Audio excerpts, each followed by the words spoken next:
Assalamualaikum warahmatullahi wabarakatuh. Alhamdulillah, wassalatu wassalamu ala rasulillah wa ala alihi wa ashabihi wa man wala amma ba'du. Ikhwani wa akhwati yang kami hormati rahimani wa rahimakumullah.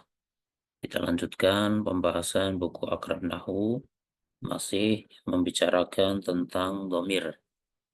Pada pertemuan kali ini kita membahas tentang dhamir nasab munfasil. Dhamiru nasbin munfasilun. Dhamir nasab munfasil adalah dhamir munfasil yang beri'rab nasab. Ya, karena dhamir munfasil itu ada dua.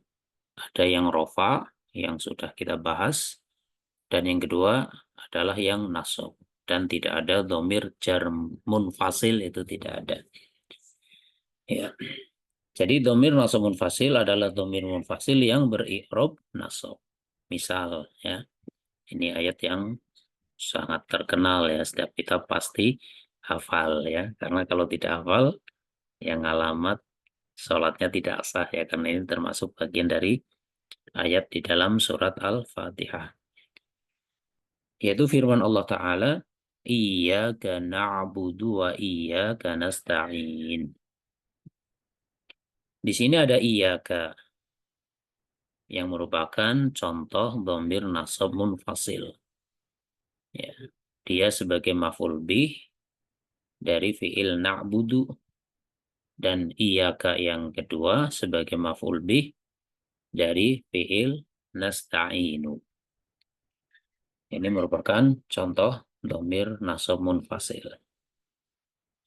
Hafalkanlah macam-macam dhamir nasab munfasil berikut ini berdasarkan urutan dhamir yang sudah kita hafalkan sebagaimana yang ada pada dhamir rofa munfasil. Ya. Jadi perbandingannya untuk rofa munfasil huwa, dhamir nasab munfasilnya iyyahu.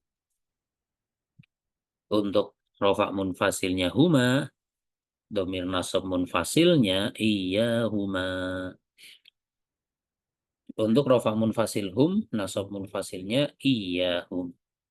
Rofa munfasilnya hiya, nasab munfasilnya iyyaha. Kemudian rofa munfasilnya huma, nasab munfasilnya iyyahuma. Rofa munfasilnya hunna, nasab munfasilnya iyyahunna. Rofa munfasilnya anta, nasab munfasilnya iyyaka. Rofa munfasilnya antuma, nasab munfasilnya iyyakuma. Rofa munfasilnya antum, nasab munfasilnya iyyakum. Rofa munfasilnya anti, maka nasab munfasilnya iyyaki. Rofa munfasilnya antuma, nasab munfasilnya iyyakuma. Rofa munfasilnya antunna, nasab munfasilnya iyyakunna. Rofa munfasil ana, nasab munfasil iyaya. Rofa munfasil nahnu, nasab munfasil iyana. Ya, maka ini tinggal dihafalkan ya dari nomor 1 sampai nomor 14. Iyyahu, iyyahuma, iyyahum, iyyaha, iyyahuma, iyyahunna. Iyyaka, iyyakuma, iyyakum, iyyaki, iyyakuma, iyyakunna. Iyaya, iyana. Ya, tinggal diawalkan, dibaca berulang-ulang. Ya, maka insya Allah menjadi hafal. Kemudian, kapan dhamir nasab munfasil itu digunakan atau dipakai di dalam kalimat, ya, penggunaannya di dalam kalimat. Maka ada beberapa kriteria, ketentuan ya. Dhamir nasab munfasil itu digunakan dalam keadaan-keadaan berikut ini. Yang pertama, apabila maf'ul bihnya mendahului fi'ilnya atau maf'ul bihnya di depan ya, sebelum fi'ilnya. Ya, maka ketika berupa dhamir, pakainya dhamir nasab munfasil. Contoh, iyyaka na'budu, hanya kepada engkau kami beribadah. Mana maf'ul bihnya? Ini maf'ul bihnya iyyaka berupa dhamir nasab munfasil. Kemudian yang kedua, apabila dhamir nasabnya itu terletak setelah huruf athof, ya, setelah huruf athof, maka menggunakan dhamir nasab munfasil. Contoh ini. Da'autuka wa iyyahu. Saya mengundangmu dan mengundangnya. Ya, sehingga bukan da'autuka wahu, bukan ya, tapi pakai nasab munfasil wa iyyahu gitu. Kemudian yang ketiga, apabila dhamir nasabnya itu terletak setelah illa gitu, maka pakainya nasab munfasil. Contoh, ma ra'aitu illa iyyaka. Saya tidak melihat selain kamu atau saya hanya melihatmu. Ya, setelah illa maka gunakan nasab munfasil, bukan pakai nasab mutasil ya, sehingga bukan ma ra'aitu illa ka, itu enggak ya, tapi illa iyyaka. Kemudian yang keempat, apabila dhamir nasabnya itu terletak setelah mudhof ilaih gitu ya, dhamir nasabnya setelah mudhof ilaih. Contoh gini.